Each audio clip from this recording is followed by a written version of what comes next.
Hey, this your girl, Roslyn B. You know me. Hey, it's your girl, Roslyn B. You know me. How are y'all doing out there today?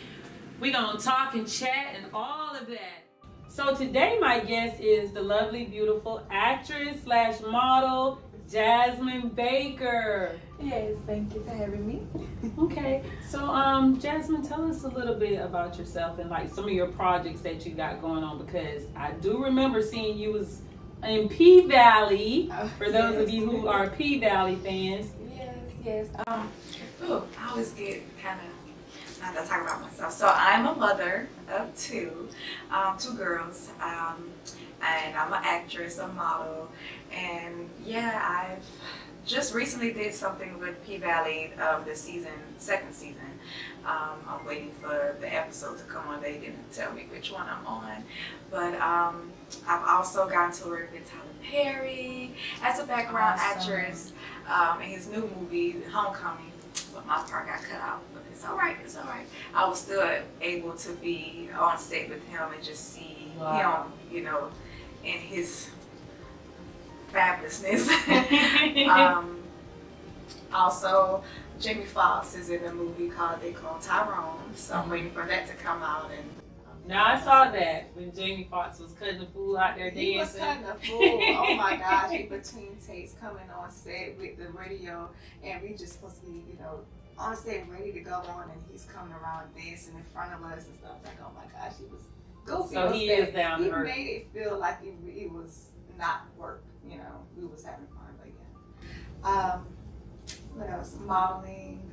Also started my own seafood, catering seafood. Okay. Crabs? Snow crabs, blue crabs, rock crabs, Okay. shrimp. Yeah. So is it a restaurant or? Catering, not yet. I hope that I can get a building, but right now I'm just catering. Okay, awesome. So today my topic is uterine fibroids. Da-na-na-na. And women that suffer with uterine fibroids, y'all know what that is. That's not a easy topic. But the reason why I want to talk about uterine fibroids is because it's something that's near and dear to me. And also when I see a lot of celebrities are coming out, a lot of different people are coming about and starting to tell their story and their struggles, like Candy Burrs was talking about it. Shay Johnson, I don't know if y'all remember Shay Johnson. Congratulations, Shay Johnson, on your new bundle of joy.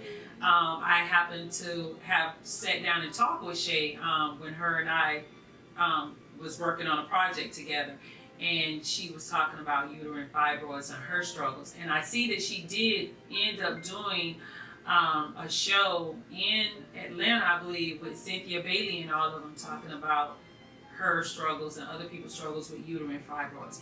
So for those who may be saying, well, what is uterine fibroids? Well, this is what I have. If you Google it, it says that uterine fibroids are growths that are found in the uterus. They are not cancerous and are very unlikely to develop into cancer. However, they are not completely harmless, because they can grow to sizes that cause them to have an impact on surrounding organs and tissues. Doctors will often not recommend treatment for uterine fibroids other than watching them to make sure they don't grow too large and then remove them. So, Jazzmon, you said that you started your struggle with uterine fibroids at a young age. So, you tell us in your words, how did that make you feel? What was, when you first heard that word as a young person, like what did it mean to you? Well, I started my menstruation at the age of 9, and I always had heavy bleeding, and cramps was just unbearable. Sometimes I couldn't even get out of bed. And my mother took me to the doctor, and they found out I had endometriosis as well as the fibroids. And it was so many on each side of my ovaries that they start off small, but one of them got very big to the point I had to end up getting surgery. But it just made me feel horrible. I mean, I couldn't really experience childhood like I really wanted to, playing outside with my friends and doing. So how old were you? I was 9 when I got my menstrual. I was about 10, 11 when my mom started taking me to the doctors, but the fibroids really started coming in at the age of 12. At the age of 12. Yeah. So what did it mean to you to hear a doctor say, this is the prognosis, this is your diagnosis? It was scary. I didn't know what it was, so it just made me to. So how did they explain it to you? Did they like break it down where you could understand this as a 12-year-old kid, or did your mom break it down for you? I mean, like, I kind of pretty much had a understanding of it because my mom suffered through it, and my grandmother, okay, and my aunt. So I kind of knew what it was, not the medical terminology of it. When right. I said the words, I was like, fibroid. I mean, I've heard of it from my mother, my family, but it was scary just to hear the doctor telling me you've been diagnosed with this. It's like, oh, am I dying? You know. But when they told me that it was, they aren't cancerous, it brought some relief to me. Okay. So was it painful for you with having endometriosis with it? Yes, it's very painful. I have stage 4 endometriosis, so yeah, I have. What is endometriosis for those that may not know? Yes, it's scarred tissue in the lining of my uterus. Basically, how every woman's supposed to bleed on the inside, I bleed on the outside. And the scar tissue builds up. So the last time I went to the doctor, they told me it's affecting my bowels. They're attached to my bladder wall. Oh, wow. And I have scar tissue in my back, so I have joint pain, chronic pain in my back and stomach daily. Yeah. Oh my God, and you're so young. Yeah. And my 13-year-old was going through the same thing. So it's hereditary. It's hereditary. Hereditary. Yeah. Okay. So, okay.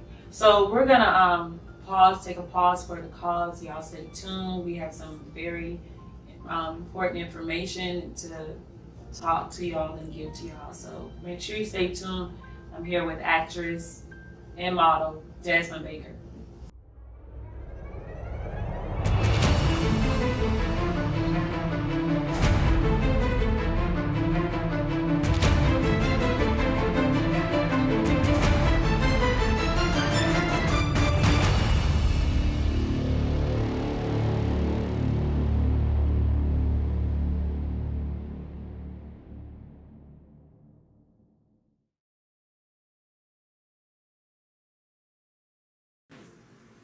Hey, it's your girl, Roslyn B. Yeah, you know me. Thank you for coming back and joining me with the beautiful actress model, Jazzmon Baker, as she tells us about her journey with uterine fibroids and endometriosis. Okay, so we're going to pick up where we left off at. So my next question to you is, so as a 12-year-old being diagnosed with this and seeing your mom, your aunt, and your grandmother go through this same struggle, when you became pregnant, what did the doctor tell you? Like, was it a risk? And the only reason I'm asking you this because I do see, like on Housewives, when Candy Burris and a couple more housewives were talking about their struggles with fibroids while being pregnant. So I think that's the reason why some of them do surrogacy because of this issue. So tell me your take on this. Yes, so my take on this would be, when I got pregnant, they told me that I was going to have complications. At I think my second trimester, I had to be put on bed rest because of the lot of pain that I was in, and then I also had fibroids growing with the baby. They had to keep watching. Were they getting larger? They were getting larger. Oh, wow. They were getting larger, so they had to keep watch of that as well. And also the medication that I was on, I had to stop. I had to get off of that medication and be on bed rest and monitor throughout my whole pregnancy. Well, with my first daughter, I ended up having her early due to preeclampsia. So, oh, wow. Yeah. So I couldn't really go through that, but after I had her, that's when it really got bad. And I was passing blood clots, like about this big, and the scar tissue. One tumor got so big where I ended up having to have surgery to get it removed because it was extending out. You can touch it. You can Wow. Yeah, it's scary. Wow. So this is near and dear. A lot of people may say, well, why are you doing a topic about uterine fibroids? This is something that I also experienced. Back in 1998, I was diagnosed with having uterine fibroid, and I was incarcerated. So, you know, they don't have the best medical care at Department of Corrections.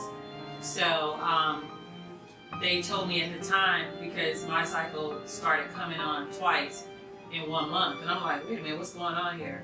So mine started out being the size of a quarter. But by the time I got it removed in 2005, it was the size of this. And I asked the doctor, well, why is it growing? And I didn't know that every month when you have your cycle, it feeds off of that blood and it grows. So the pain is bad, and the blood clots, like you said. I was wearing towels. As you know, I couldn't wear a normal pad. I was wearing towels, folded up washcloths, 4 pads. Remember the hospital pads back in the days when you have a baby? I wear 2, 3 of them. So I definitely understand the struggle that women go through. And you know, you're padding your bed, you're padding your car. You know, you go to work and you feel it gushing, and you know, it's just, oh my God, it's horrible. I don't wish that on anyone. So my question to you is, after you had both of your kids, what happened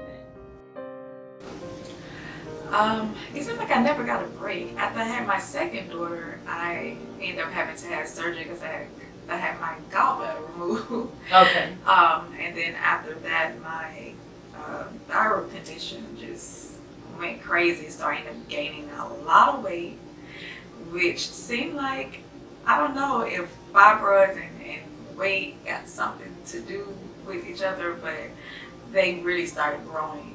And I ended up, the doctor wanted to have surgery again, but I was too terrified after the last surgery I had. So I just been dealing with it. I changed my eating habits. The food that I stopped eating red meat. I noticed the pain kind of subsided with me doing that. I haven't really had too much growth of the fibroids, but they're still coming, but not growing as big as they were before. Got something to do with the foods that I stopped eating. And see, I researched that, and they were saying that when what I was trying to understand was why women of color, like Hispanic women, Black women, why are women of color getting more fibroids than any other race?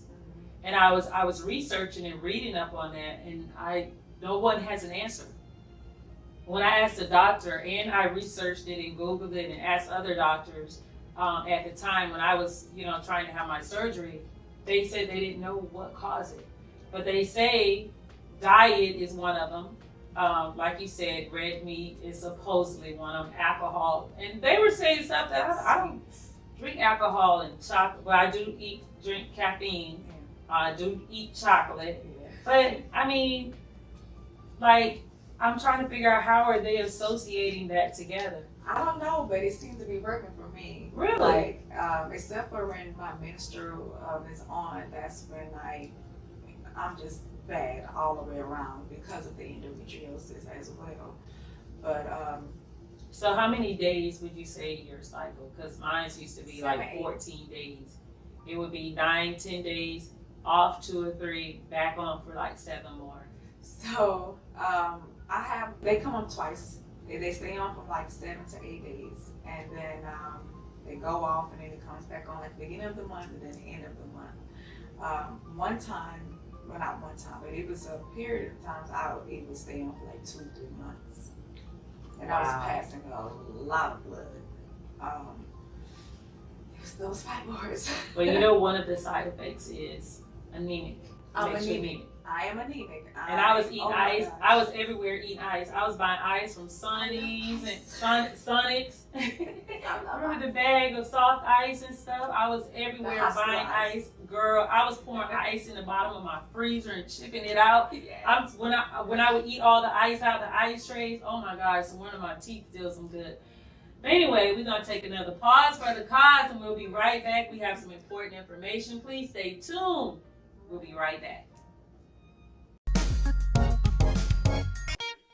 K1, come on, come on. Oh, GLS, yeah. The gloss, 24/7. GLS, 365, yeah. GLS, the gloss, yeah. GLS,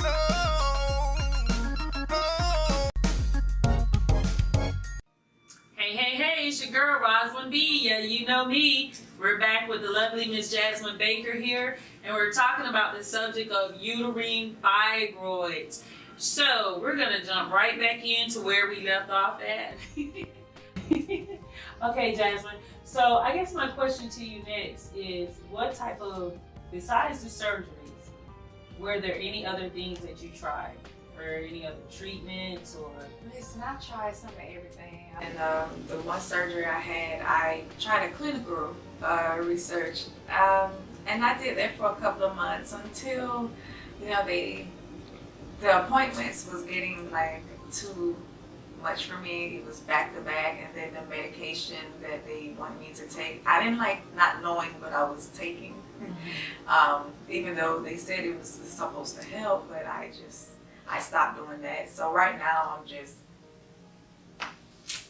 self-medicating. So the only thing that helped me when I was going through it is Tylenol. But they also gave me birth control. And the birth control, and that's where I went wrong, because the birth control slows down the bleeding and it makes you have a normal cycle. And sometimes you don't have a cycle for months with the birth control. But that's where I went wrong at, because it delayed me from having the surgery that I needed to have, because I was dependent on the birth control. So see, when I was taking the birth control, that was one of the remedies they tried, and it made me bleed more. wow. So at first, and then after the pills, they started with the patch, and then after the patch, they tried the depot, and I would just bleed for, like I said, for like 2 or 3 months on at a time. So I told them I don't want to do the medication anymore, the birth control. I stopped that. I haven't been on birth control since my baby is going on 14 now. So it's because I just don't, I hate taking medication for one, but then to know that I'm doing all these things and still no relief, as far as what the doctors are trying to do, Also interferes in relationships. Yeah. It's a big dapper in your relationship. It's because you're always not only the sexual part from the bleeding, but also from you being in pain, you're not being in the mood, or if you do go somewhere, I would wear tights and big shirts, because I would have on towels wrapped up. You know, so I didn't want anyone to see that. So it was uncomfortable. So how is it for you being in relationships? Because we have people that's dealing with this now, even though a lot of women are, you know, maybe not talking about it, but they want to know, like, you know, I know they're going through some of the same issues. Yeah, definitely going through it. Being married 14 years and having to tell my husband, no, not tonight. I'm hurting, you know. In the beginning, it was very hard because he couldn't really understand, and until he started going with me to the doctor's appointments and really just seeing how I'll just be balled up, you know, and in the bed and can't get out of bed because I'm in so much pain, and also until he started seeing all those blood clots, you know, falling. He had to get an understanding of it, but it was it was very hard on my relationship, and even the relationship with my friends and family, because like I said, it would keep me in the house. I couldn't go to school sometimes, or even work, missing family functions. It was very hard on relationships. Wow. And still is, because even now, with me being an actress and a model, like, it's challenging. Like, I love doing what I'm doing, but sometimes being on set for 17 to 20 plus hours. So really if you have the other surgery, will it? They want me to have a hysterectomy, and from the things that I experienced with my mom having a hysterectomy, my aunt having a hysterectomy, it's just they don't have a menstruate anymore, but they still have the pain. My mom still gets the bloating. Really? Yeah, she still has the bloating and everything. She still experienced everything as if she was, as she had her ovaries. Wow. So I really don't see the. Well, I had a partial hysterectomy, and I had it in 2005, and I've been fine. So, I mean, I love it. I mean, my daughters are adults. You know, I'm past that stage. I'm good. I have my ovaries. I don't have hot flashes. And I'm in my 50s, and I love it. And it killed I'm no longer an anemic. I'm no longer craving ice like an ice addict or crack addict, having to have ice on every corner. My iron is good. I'm healthy. I love it. I'm not, oh my God. All I can say is, if that's what's needed, because everybody is different. That's true. And you can't, I understand that's your mom, your grandma, your auntie or whatever, but you have to do what's best for Jazzmon. And I mean, if you just give it a thought and maybe try it, because I did it. I did it in 2005 when I was in my 30s. So you can imagine. Yeah. I mean, I don't like being underneath the knife. That's the thing. That's the main thing. but now they have laser. But see, I had to do it the old school way, but it was worth it. Yeah. It was worth it. It took away that bloatedness. It took away that pain. I'm bloated right now.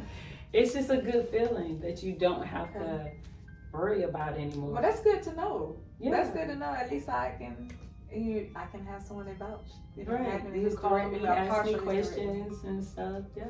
Okay. Well, maybe. Because when they removed mine, it was this big. Yeah. And when they removed it, my stomach, because I used to have a little bulge right here. So my stomach, I still got a little fat, but you know, it went down. Yeah. and you feel so, I don't eat ice anymore. My daughters couldn't believe it. They was like, Mom used to eat 2 bags of ice every day. I had to have ice. Now, I did stop eating the red meat.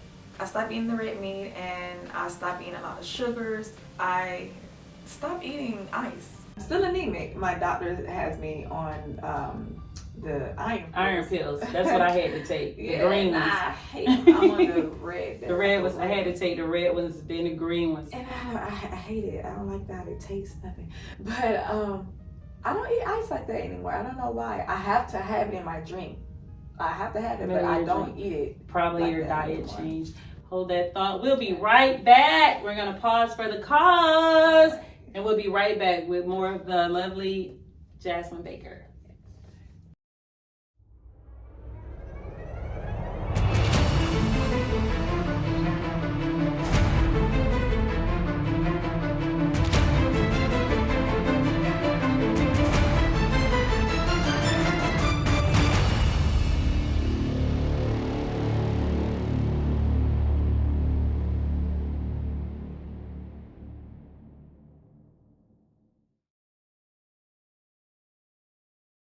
Hey. I'm back with the lovely Miss Jazzmon Baker. Go ahead, Miss Jazzmon, and finish. We're going to pick up where we left off at. For those of you who didn't know, we're still talking about uterine fibroids. So go ahead. What advice would you give to all the women out here that's going through this same issue? Keep your head up. And I mean, and I say that because Is it up high now? it's up. Is it up It's high up now? there. No, but I would say keep your head up and stay positive, because it's a lot of times I didn't feel like I was a woman, you know, just from having to go back and forth to the doctors, having to take all the medications, and just not feeling like a woman, you know. Just stay positive, and You felt like I a felt lab depressed. rat or I was something where they're depressed. always. Yeah, I mean, I'm an introvert at heart, but even just being in pain and not having to want to explain what's going on with me to everybody, I stayed away from people.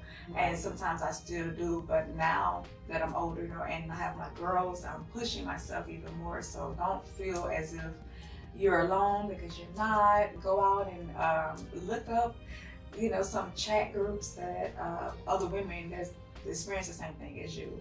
I did that, and I found comfort in knowing that I'm not the only woman that's going through this, or the only wife that's going through this, or mother that's experiencing this, and seeing how it's affecting my relationship with the people who I love the most.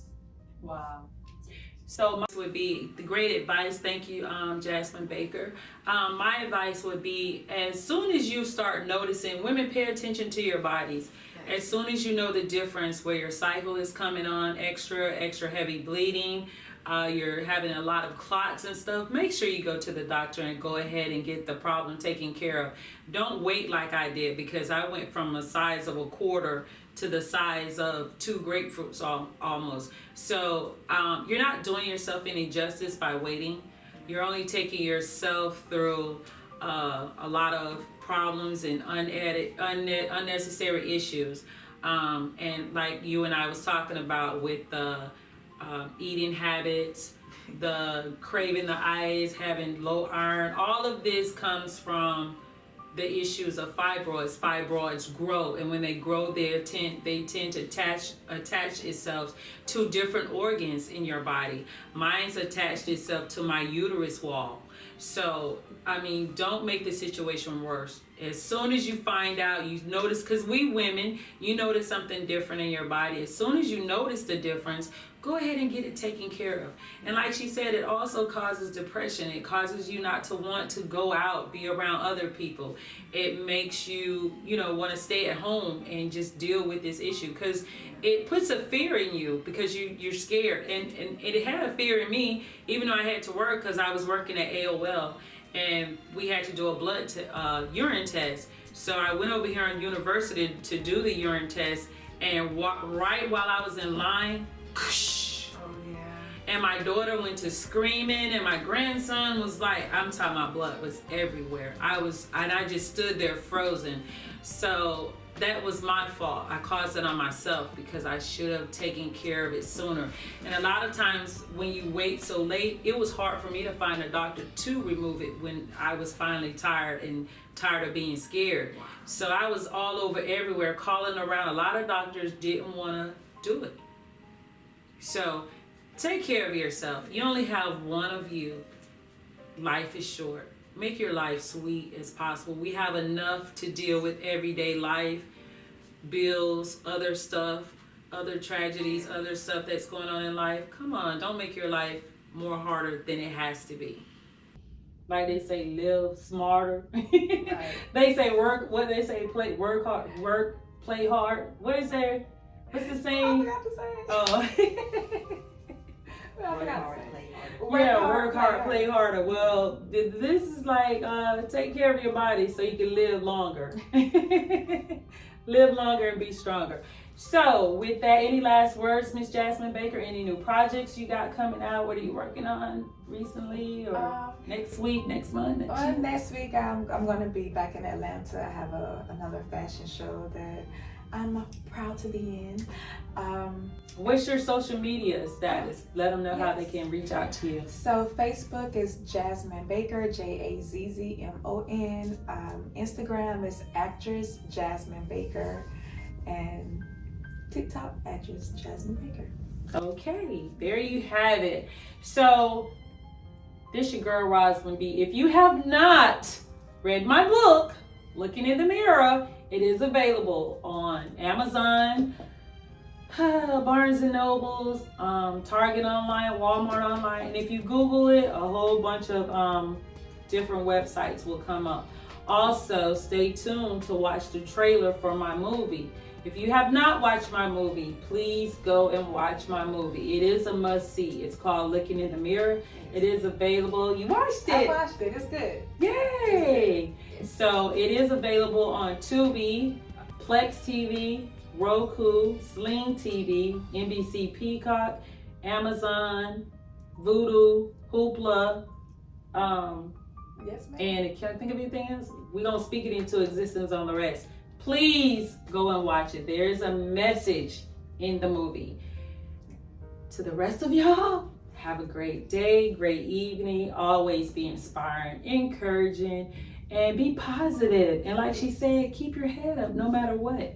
Keep the faith, keep trusting in God, keep speaking positive affirmations over your life. Speak life into your situation.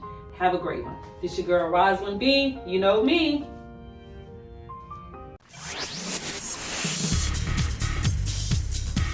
Hey, hey, hey, this your girl, Roslyn B. You know me.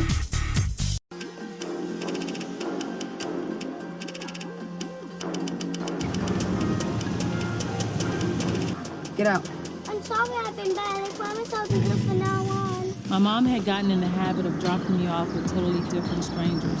One day while my mom was doing one of her vanishing acts, my Aunt Cece dropped me off to my grandmother on my dad's side named Beatrice. Boy, I sure didn't know what I was getting myself into. Better not tell nobody what happened. Then I was sentenced to prison and pregnant. I'm Dr. Lewis, and this is Nurse Thomas. Relax. Okay. So I ended up going back to jail. I still couldn't get it right. And I met a girl named Tammy, and we became fast friends. And she introduced me to her brother E. I'm gonna end up putting the ring right there on that finger. I ain't playing. You drive a hard bargain, baby. You crazy? Go get your shit and let's go. I'm not coming home. Go now. get your shit. Whoa, come on. I don't deserve this. So what, you gonna shoot me? If we ask you to do something, you do it. Right. Why did you take that money from my purse? Really gonna come over here with this? Oh, you came here to play, huh? I'm ready to take things to the next level.